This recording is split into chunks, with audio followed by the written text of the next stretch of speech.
To be fair, I realize I probably should have reviewed the first book in the series first, but it's fine.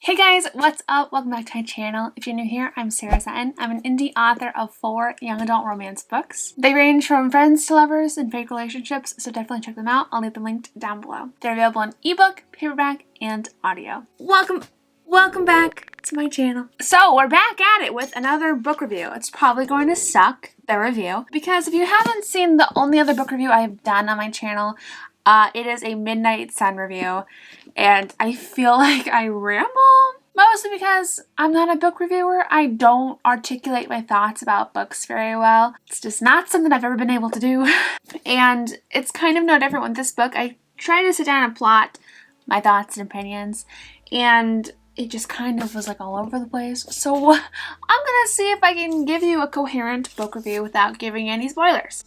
This is also book 2 in the series, in the Last Hour series. So I probably should have filmed a review for book 1, but it's fine. I guess I'm getting ahead of myself. This is a book series by Cassandra Clare. It's called The Last Hours. The first book is titled Chain of Gold, and this one is titled Chain of Iron. And I read Chain of Gold, and now I read this book. For my Shadowhunter background, I have read all of the books. Yes, all of them. But I actually started with the Infernal Devices. I didn't start with the Mortal Instruments. I came in to the Infernal Devices before Clockwork Princess came out. So I read the first 2 books in that series, and I'm like, I'm obsessed. So obsessed that I decided to hop over onto Tumblr and start a Tumblr blog about the Infernal Devices. I still pride myself on this, and I'm gonna pull it up so I have proof. I managed to snag the username, the Infernal Devices Trilogy, and you can tell it's me because I actually promote my stuff sometimes, but I managed to snag the Infernal Devices Trilogy username on Tumblr, and I'm just proud of my, how old would I have been? 13 year old self? I'm very proud. I used to post on it a lot more, but just kind of fallen off the wagon, I suppose. Anyway, I was hardcore obsessed with Jem, Will, and Tessa. Loved the Mortal Instruments, but I think the Infernal Devices had a special place in my heart. Dark Artifices was amazing too. Like, y'all, I love Cassandra's books.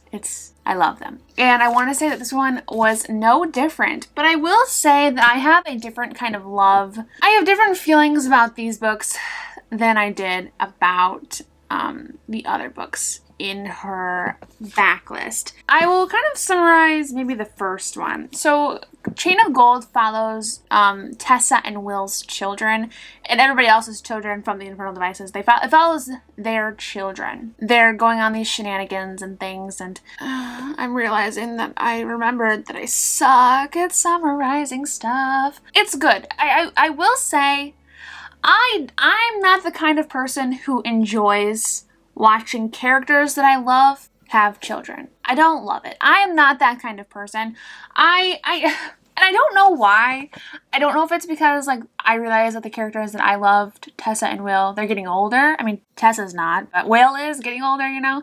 So I don't know if that has something to do with it, or if it's just weird to think James, Lucy, and everybody else as their children. I don't know what it is, but that is something I struggle with. It's different with the Infernal Devices and the Mortal Instruments because it's so many generations down the line, so that's a little bit different, but still, it's just hard for me to kind of groove when they name drop Jem, when Gabriel comes into play, you know. It's just hard for me to, it kind of pulls me out of the story a little bit. So if I had to think of a negative, that would definitely be one of them, but that's definitely a personal thing because I know a lot of people do love seeing children of their OTP, you know. I'm not one of them. I don't know why, but I just don't. But then again, I still was gonna read this book because hello.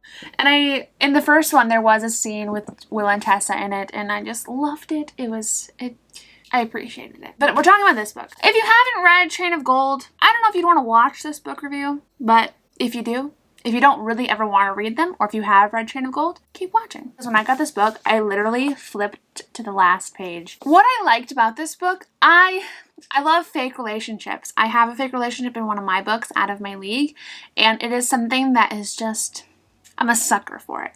And this one had fake relationships and kind of like that close proximity. James and Cordelia had to live together and fake their marriage. They were married, but it was under false pretenses.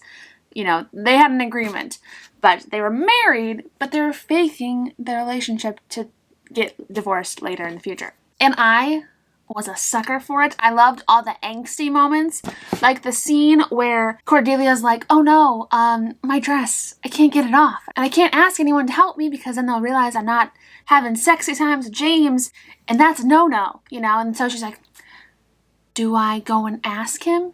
And then she is just like hardcore, yes, I'm going to ask him to take my clothes off. Buddy, take them off me, please. And I love it because James is like, yeah, sure, okay. And then she moves her hair and he gets turned on by the back of her neck, and I'm here for it, you know? There's so many moments like that in this book where they have like tension, and it's glorious. It's glorious. I think that's one of my favorite things about the fake relationship, you know, kind of watching as you get more familiar with somebody, you're like, oh, okay, I think I start to like them. James does not like Cordelia that way at first, or like maybe he does, like he probably does, but he's not supposed to. You know, it's really hard to review this book without being spoilery. I just went on for a ramble and I'm like, ooh, all of that was a spoiler. I'm gonna try to be generic as possible. What I liked about this book is that the fake relationships, you know, I liked the dynamic between James and Cordelia. I like that they have an argument in there that felt really realistic, and I'm like, oh, look at them being a married couple. And I loved seeing Cordelia kind of be around the Merry Thieves a lot more. I feel like all of those characters combined, they have such an interesting dynamic, and Cassandra Clare does that very well. I suck at having a bunch of characters and giving them a great character arc. Cassandra Clare, though, she's got a ton of characters and she does them justice. Like, think of the cast in The Mortal Instruments, the cast in The Dark Artifices. There's so many characters. They don't ever feel flat. They don't ever feel underdeveloped. And I liked seeing that explored a lot more in this book. I especially liked to see more of Matthew because I feel like Matthew is such an interesting character with what we know of him so far and all of the demons he has in his past, and we love a tortured soul. The one thing I will say I don't love, and I think this is kind of ironic because I loved the Infernal Devices so much, I'm not a huge fan of love triangles. I'm not a huge fan of love triangles. Sometimes I just feel really forced, you know, and I will say in this book, there's like a hint of a love triangle coming. Well, not even a hint. Two guys like Cordelia by the end, and I just feel like it felt a little forced. Like I don't know what it, and I think it's just there to add some tension for book 3. I don't think anything is going to come of it because typically if you have a love triangle, typically you would set the stage for both in the first 2 books. You know, this is a 3-book series, I'm pretty sure. Typically you'd set the stage for both and give them both a fighting chance. Like in the Infernal Devices, both Jem and Will had some intimate moments with Tessa, so they were on even playing field to go into book 3, and then you don't know who she's going to choose. But in this one, the other one who kind of professes his love for her has never had an intimate kind of moment with her, not the way that James has.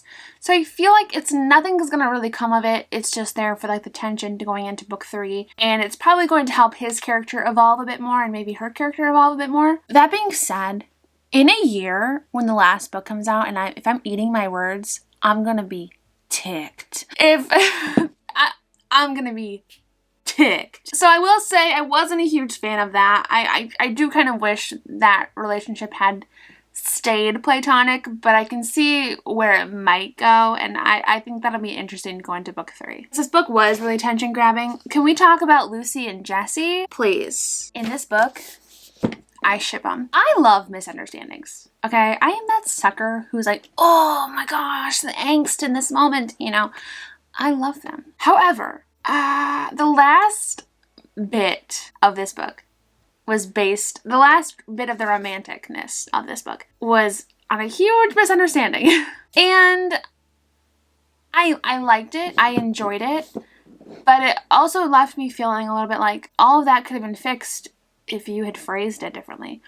Or if you had jumped to be like, oh my gosh, no, that's not what I meant, you know? Like, I don't understand why, I'm not going to give spoilers, I don't understand why it wasn't like, oh my gosh, no, I didn't mean it like that, you know? Because that was what the moment was. It was something phrased poorly, and that was like the climax of that the romance in this book. I don't know how I feel about it. I loved it the first time I read it, and then once the book was done, I'm like, that's it? After all of this, you know, accumulation of romanticness and sexual tension and all these moments are stopping on a misunderstanding? And maybe it's because I know I have to wait so long for the next book to be out, because that does hinder my, like, that sucks. But that was the one thing where I was like,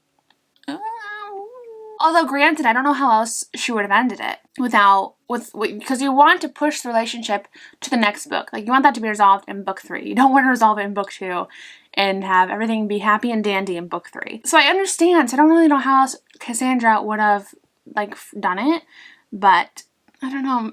A big misunderstanding like that is a huge issue that came about just because somebody phrased something incorrectly in a way that could have been assumed in a different way, and that person did not say, oh my gosh, that's not what I meant. Like, this is what I meant, you know? It left me feeling very heartbroken, though. And like I said, I am a huge fan of angst, so I can appreciate the angst of that moment. I can appreciate it. So I have a love-hate relationship with it, okay? I'm glad the other part of James, like, if you know, you know, like, what was going on with James, you know? If you know, you know. I'm glad that was resolved, because I liked in the first one, but I'm glad it got resolved and that he now knows. Well, that was my ramble of this book. If I had to give it a rating out of stars, it would probably be a 4-star, 4.5 star. I love Cassandra's writing. I love her character building. I love the world building. I could never write this well. And I love the relationships. I think her books never fail to give me that like constricting feeling in my chest and the flutter in my stomach. Never fails. And I think I love these books so much because I did come into them when I was young and I read The Infernal Devices first, and I was like transported to a new world of amazingness, okay? It's my favorite book series for the longest time. This was a really good book. If you haven't checked out the series, you definitely should. It is an Edwardian era kind of book, so that everything is set in like the early 1900s, which I think is so exciting and so fun. It's different, you know, and that's really cool. It's got angst, it's got drama, it's got action, and I love every single moment of it. Or almost, until you get to the end and the misunderstanding is like mind-blowing. But yes, thank you guys for watching this little ramble session. I like these because I suck at book reviews and I don't want to give a hardcore book review, but I do like rambling about a book that I really enjoyed. So if you guys like it, don't forget to hit that thumbs up button. And if you've read this book, I know it just came out and I read it in one sitting, so I read it really fast. But if you've read this book or read this series, leave a comment down below what you guys thought of it and how you're feeling so far. And maybe some predictions for book 3. I think that could be fun to talk about. Yeah. Thank you guys for watching. I'm Sarah Sutton. I'm an indie author of 4 young adult romance books. I post videos 3 times a week. One on Monday, one on Wednesday, one on Friday. Check out my community tab because I post in my live stream schedule. And if you want to do some writing sprints with us, check out the community tab so you don't miss them. Subscribe, turn on that bell notification, and I'll see you guys next time. Bye.